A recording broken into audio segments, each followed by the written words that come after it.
Hi guys, ఇప్పుడు నేను temple గురించి అయితే చెప్పబోతున్నాను. మీరు కూడా చూసేయండి. అందరికీ తెలిసిందే, ప్రకాశం జిల్లా త్రిపురాంతకం మండలంలోని ఒక గ్రామం దగ్గర త్రిపురాంతకేశ్వర స్వామి ఆలయం ఒక పర్యాటక ఆకర్షణ. కొండల మధ్యలో ఎంతో ఆహ్లాదకరంగా అమ్మవారి అయ్యవారి ఆలయాలు మనకి ఎంతో అద్భుతంగా కనిపిస్తాయి. ఇక్కడ కొండపై కొలువున్న శివుని త్రిపురాంతకేశ్వరుడు అని పిలుస్తారు.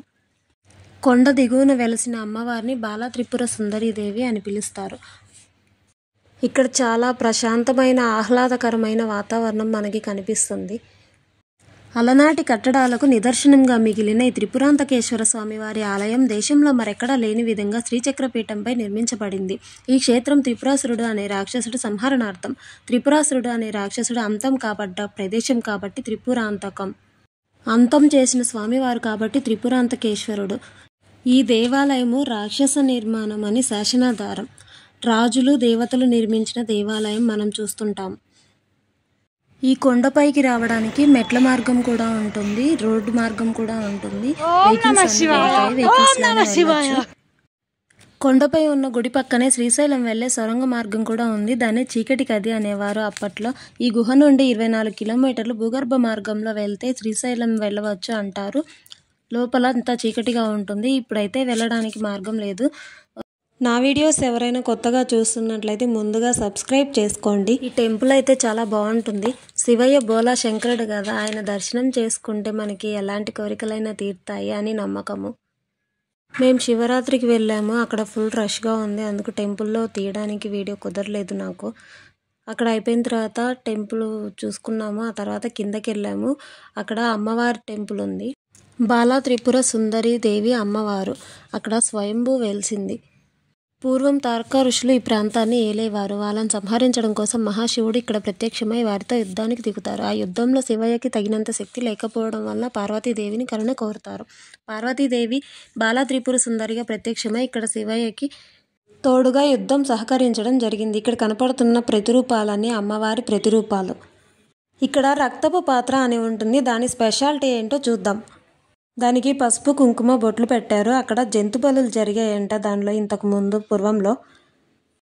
దీనిలో జంతు బలి జరిగాక ఈ రక్తం అందులో పడ్డాక ఎన్ని కడలు నీళ్లు పోసినా సరే ఇది నిండదంట. అంటే దీని కింద సముద్రం ఉందని అప్పట్లో అంటారు. కానీ మనం అనుకోవడం ఏంటంటే అమ్మవారి చెరువులో ఉంటుంది కదా, అక్కడ నుంచి చెరువులో కలిసిపోవడం వల్ల ఇది నిండటం అయితే జరుగుతుందని. దీనిలో చిన్న స్మాల్ సైజు రంధ్రం కూడా చూసాము. టెంపుల్ నుంచి బయటికి రాగానే చిన్నమస్తాన్ దేవి కనపడుతుంది. అయితే చిన్నమస్తాన్ దేవి ఎక్కువగా నార్త్ స్టేట్లోనే కనపడుతుంది. నేపాల్లో మాత్రమే పూజిస్తారట. దక్షిణ భారతదేశంలో చాలా అరుదుగా కనపడుతుంది. ఎందుకంటే ఈమె ఉగ్రరూపం చాలా భయంకరంగా ఉంటుంది. అక్కడ నుండి బయటికి రాగానే కదంబ వృక్షం కనపడుతుంది. మొక్కుబడి ఉన్న వాళ్ళైతే ఇలా ముడుపులు కడతారు. సంతానం లేని వారు ఇలా ముడుపు కట్టి అమ్మవారిని పూజిస్తారు. ఇవి ఉజ్జయిని, వారణాసి, కాశీ తర్వాత ఇక్కడ మాత్రమే ఉంటుంది ఈ కదంబ వృక్షం. అందువలన కదంబవాసిని అని కూడా అమ్మవారిని పిలుస్తారు. ఈ శివయ్య దగ్గర శివరాత్రికి చాలా బాగా చేస్తారు. 3 రోజులు పండగలాగా చేస్తారు.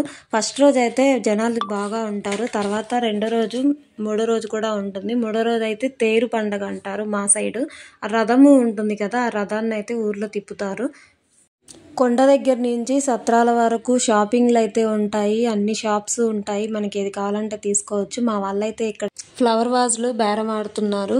ఇక్కడ తిరణాలు అంటే ఇంకా అన్ని రకాలు ఉంటాయి కదా, షాపింగ్, పిల్లలు ఆడుకునేవి, బెలూన్స్ అన్నీ పెడుతుంటారు కదా.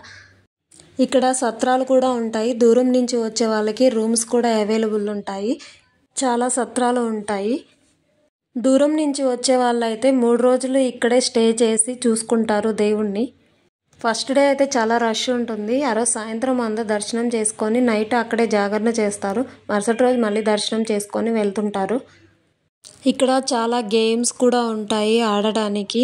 ఇక్కడైతే రింగ్స్ ఇచ్చారు. 50 రూపీస్ అంట. రింగ్స్ తీసుకున్నాము. అక్కడ అమౌంట్ ఉంటాయి. ఆ అమౌంట్ మీద మనకి అవి రింగ్స్ పడితే మనకి అమౌంట్ ఇస్తారు. కరెక్ట్గా మధ్యలోనే పడాలంట. కొంచెం అటు పడ్డా ఇటు పడ్డా కూడా మనకి ఇవ్వరంట. మేమైతే దర్శనం చేసుకొని షాపింగ్ అయిపోయాక తేరు దగ్గరికి అయితే వచ్చేసాము. అక్కడ కోలాటం చేస్తున్నారు. ఈ శివరాత్రికి త్రిపురాంతకం టెంపుల్కి చాలామంది వస్తారు. చుట్టుపక్కల వాళ్ళందరూ, ఎక్కడెక్కడ వాళ్ళందరూ వస్తుంటారు. ఇంకా దగ్గరలో ఉంది, దీనికి దగ్గరలో ఉంది కదా కోటప్పకొండ. కోటప్పకొండ కూడా చాలా బాగుంటుంది. ఇక్కడికంటే 10 రెట్లు జనాభా ఉంటారు అక్కడ. తిరునాళ్ళంటేనే ప్రభలు కడతారు కదా, ఇక్కడైతే ఒక ప్రభే కట్టారంట. కానీ కోటప్ప కొండలో 32 ప్రభలు కట్టారు. స్వామివారిని అయితే ఊరేగింపుకి సిద్ధం చేస్తున్నారు. ఈ రథం ఊరేగింపు కోసం ఎక్కడెక్కడి వాళ్ళందరూ వస్తారు. చాలా బాగుంటుంది చూడటానికి. ఉత్సవ విగ్రహాలతో స్వామివారిని అలంకరించి రథం మీదకైతే ఎక్కించేసి దాన్ని ఒక 1 కిలోమీటర్ వరకు అయితే రథాన్ని తిప్పుతారు. కొండ మీద శివుడు ఉంటాడు, ఆ కింద ఇదంతా జరుగుతుంది. షాపింగ్, రథం తిప్పడము అవన్నీ ఇక్కడ జరుగుతుంది.